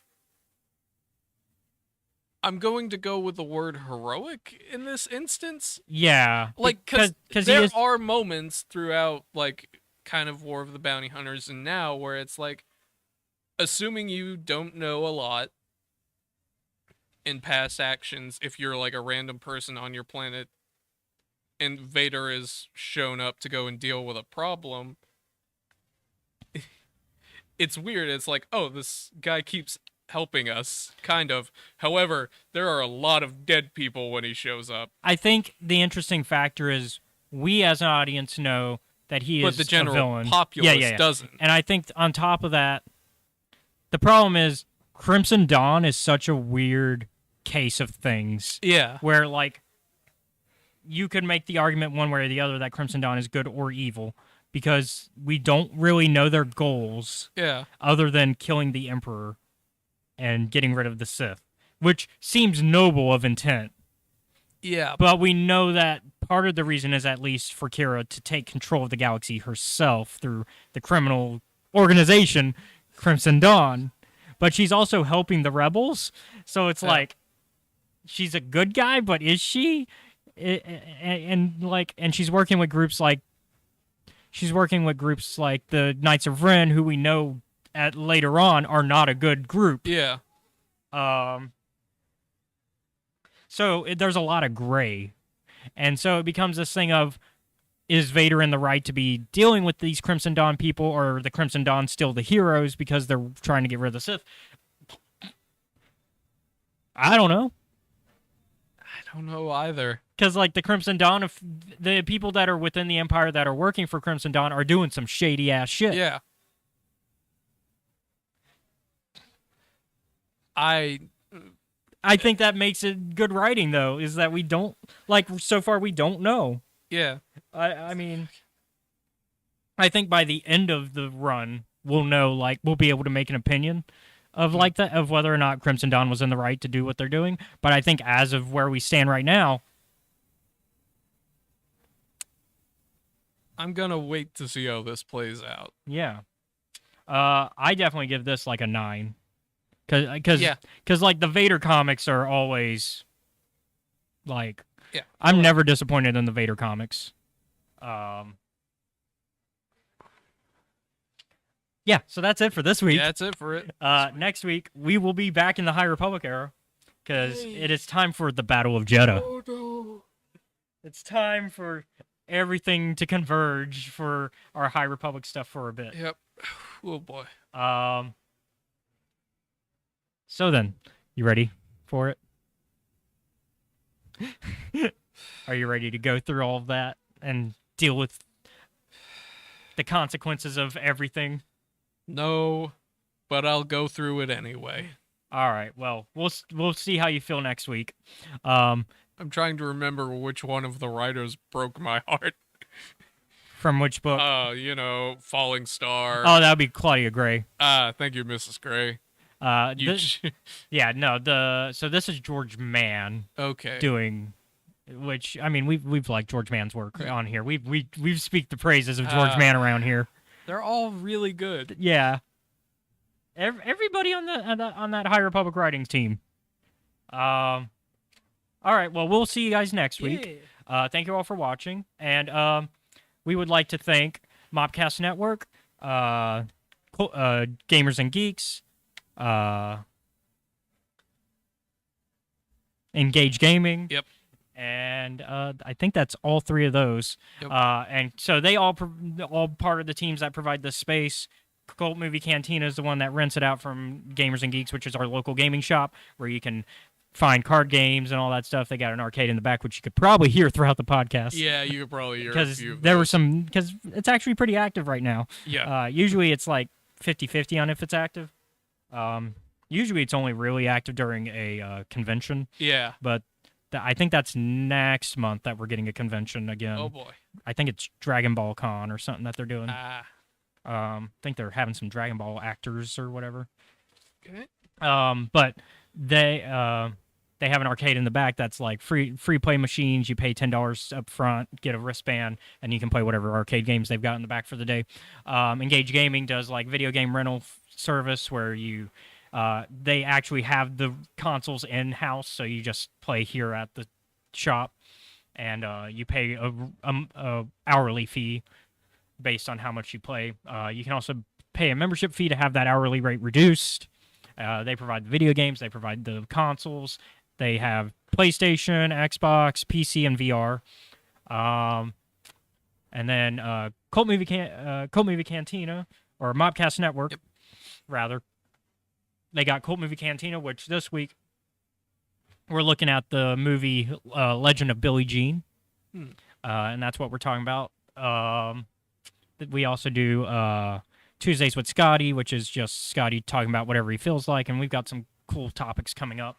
And then My Star Wars Life, where they do essentially here talk about Star Wars, but they talk about more of the TV shows and movies, whereas we talk about books and comics and everything in between. Also, shout out to our Patreon member, Jennifer Brantley. Thank you once again for being a member. And if you want to show us support on Patreon, it's patreon.com/Escape Reality Films. We also are, if you are watching on YouTube, that's youtube.com/Escape Reality Films. Be sure to like or subscribe to the channel. Yep. And leave a comment down below if you're watching on this video. If you are watching on Twitch, that's twitch.tv/Escape Reality Films. Be sure to follow or subscribe. Shout out to our subscriber, Matt. Yay. Thank you for keep subscribing. We love the support. Matt's a really good buddy. He usually shows up for when I'm playing Jedi Fallen Order, which I finished. Grandmaster difficulty, like I mentioned last week.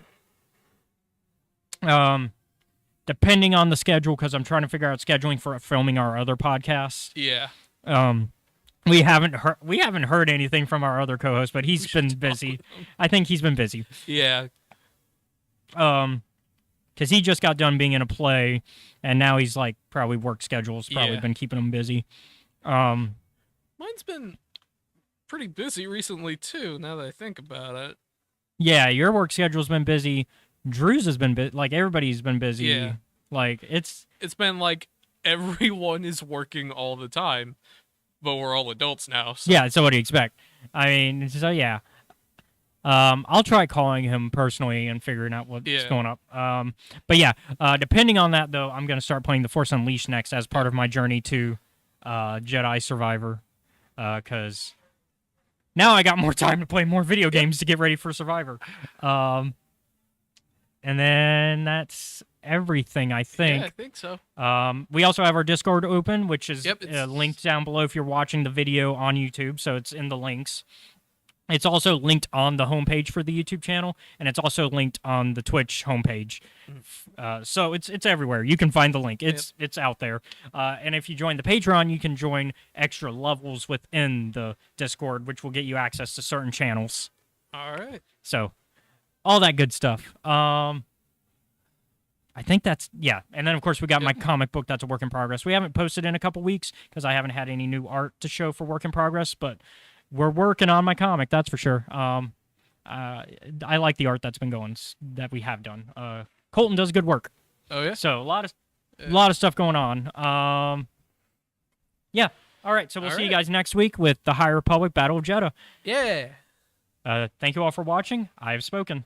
Later. Be safe.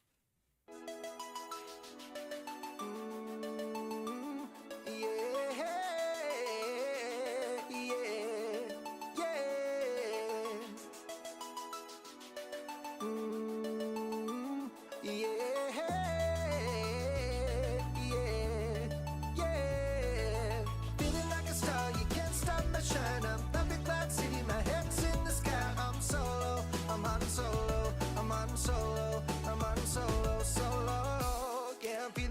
tonight. Finally feeling free and it feels so right. Oh, time to do the things I like. Gonna see a princess, everything's alright. Oh, no job but I answer to. Ain't a fixture in the palace zoo. No, and since the carbon night's off me, I'm living life now that I'm free, yeah. Told me get myself together, now I got myself together. Now I made it through the weather, better days are gonna get better. I'm so happy, the carbon night is gone. I'm moving on, I'm so happy that it's over now. The pain is gone. Shades of cover up my eyes, I'm jumping in my ride, I'm heading out tonight. I'm solo, I'm hot solo, I'm hot solo, I'm hot solo, solo. Picking up my blaster, putting it on my side, I'm jumping in my Falcon, Wookiee at my side. I'm solo, I'm hot solo, I'm hot solo, I'm hot solo, solo. I'm hot solo, I'm hot solo, solo.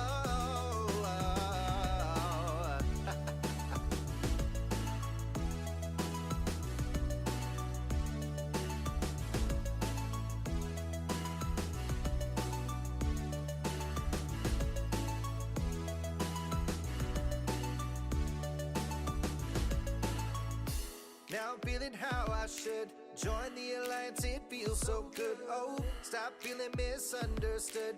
Back in the game, who knew I would? Oh, so fly time I spread my wings. Loving myself makes me wanna sing. No, oh yeah, yeah, yeah, yeah, yeah. Told me get my act together, now I got my act together. Yeah, now I made it through the weather. Better days are gonna get better. I'm so happy, the carbon night is gone. I'm moving on, I'm so happy that it's over now. The pain is gone. Shades of cover up my eyes, I'm jumping in my ride, I'm heading out tonight. I'm solo, I'm hot solo, I'm hot solo.